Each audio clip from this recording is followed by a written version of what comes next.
মহারাষ্ট্রের অমরাবতীতে মোহাম্মদ আয়াজ বলে একটি ছেলেকে গ্রেপ্তার করা হয়েছে। সে প্রায় 180টি, আনবিলিভেবল, দুটো তিনটে নয়, 18টা নয়, 180টি নাবালিকাকে নাবালিকার সাথে শারীরিক সম্পর্ক স্থাপন করতে সক্ষম হয়েছিল এবং তাদেরকে ফুসলে তাদের সাথে সহবাস করেছে। আনবিলিভেবল। ছেলেটা প্রচুর কাঁচা টাকা পয়সাওয়ালা লোক, ইলিগাল কনস্ট্রাকশন বেআইনি নির্মাণের ব্যবসা আছে, যাকে সরকার তাকে এখন তার সব কিছু যখন উপরে লেগেছে। এখানে হিন্দু মুসলমান বলে লাভ নেই, কারণ ওই যে 180টা মেয়ে শোষিত হয়েছে, তার মধ্যে মুসলমানরাও আছেন, মুসলমানরাও তার বাড়ি থেকে ভাঙচুর করেছে। তো হিন্দু মুসলমানের ব্যাপারটা বাদ দিন, মেন ব্যাপারটা হচ্ছে যেটা চিন্তা করার বিষয় এখানে, যে 180টা মেয়েকে তার মডাস অপারেন্ডি কি ফাঁসাতে পারলো কি না। কারণ সেইটাই আমি যখন পড়তে গিয়ে আমি আটকে উঠেছি।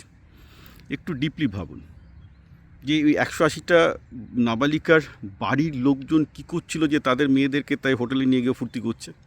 বাড়ির লোকেদের কোনো, ওই মেয়েগুলোর বাড়ির লোকেদের কোনো কন্ট্রোল নেই মেয়েগুলোর ওপর। অফকোর্স আছে, পুরো ব্যাপারটাই আমি বলতে পারি যে উইলিং হয়েছে, অর্থাৎ মিউচুয়াল কনসেনসাস, অর্থাৎ যুগ্ম সম্মতিতেই হয়েছে। বাড়ি অফকোর্স জানতো।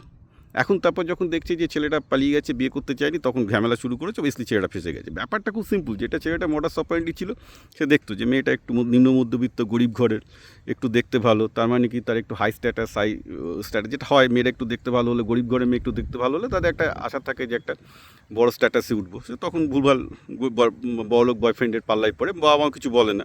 দেখা যায় সেই বয়ফ্রেন্ড তাকে নতুন আইফোন কিনে দিচ্ছে, বা সেই আইফোন কে কিনে দিচ্ছে, কেন দিচ্ছে, মেয়েটার ঘরে কেন টাকা আসছে। মেয়েটা বলে যে সে নাকি কলকাতায় গিয়ে চাকরি করছে। আপনি দেখুন, কলকাতায় প্রচুর মেয়ে গ্রাম থেকে, এইসব গ্রাম শহরগুলো থেকে চাকরি করতে আসে। তারা কী চাকরি করতে আসে আমি প্রশ্ন করছি না, কিন্তু দেখবেন তাদের হাতে আইফোন আছে, এই আছে, কোনো সেরকম তাদের যে এডুকেশন আছে তাও না। তারা কোথাও চাকরি করে, কেউ বলতেও পারবে না কী হয়। আপনারা ভালোই জানেন, আমার বেশি কিছু বলার দরকার নেই। তার বাড়ির লোকজন এগুলো জানে না? বাড়ির লোকজন ডেফিনেটলি জানে, কিন্তু বাড়ির লোকজন মেনে নেয়, কারণ বাবার যখন টাকা ধার করছে, মেয়ের কাছ থেকে টাকা ধার করতে হচ্ছে, মেয়ের টাকায় সংসার চলছে, অনেক ক্ষেত্রে তো মেয়ের টাকায় সংসার চলে। তাই জন্য মেয়ে কীভাবে টাকা উপার্জন করছে কোনো বাবা মা বলছে না। ঠিক আছে, এটা দারিদ্র্যের একটা সমস্যা। এখন আমাদের যাদের অর্থনৈতিক অবস্থা ভালো, বা এই প্রশ্নটা যারা তুলছে, তাদের এটা তোলাটা সহজ। ইভেন আমার পক্ষে এই প্রশ্নটা তোলা সহজ, কিন্তু যেসব বাবা মা বা যেসব ফ্যামিলি এইসব অর্থনৈতিক দারিদ্র্যের মধ্যে আছে, তাদের কি একটা, তার মেয়ে যখন ইনকাম করা শুরু করেছে, সে বেপাতেই হোক, অপাতেই হোক, কারোর সাথে শুয়েই হোক, বসেই হোক, যেভাবেই করুক না কেন, সে কি তার প্রশ্নটা করতে পারছে না, কারণ তার দারিদ্র্য। রাইট? তাহলে এখানে মূল এনিমিকে, শত্রু হচ্ছে দারিদ্র্য। ওকে, এবং আমি বারবার করে বলছিলাম যে ভারতের রেস্ট 95% ভালো নেই, রেস্ট 97% ভালো নেই, একদম ভালো নেই। তার জন্যে, আর এটা নতুন কিছু ঘটনা না, এটা ভারতবর্ষে বহুদিন থেকে হয়ে আসছে। পৃথিবীর থাইল্যান্ড থেকে শুরু করে পৃথিবীর প্রতিটা দেশেই হয়ে আসে, যে গরিব ঘরের মেয়েরা যখন বেসিক্যালি এইসব উল্টোপাল্টা কাজ করা শুরু করে, বা আমরা মুখ ঘুরিয়ে থাকে, কারণ কি মেয়ে টাকা দিচ্ছে। ইটস এ বাস্তব fact, it's a very bitter fact.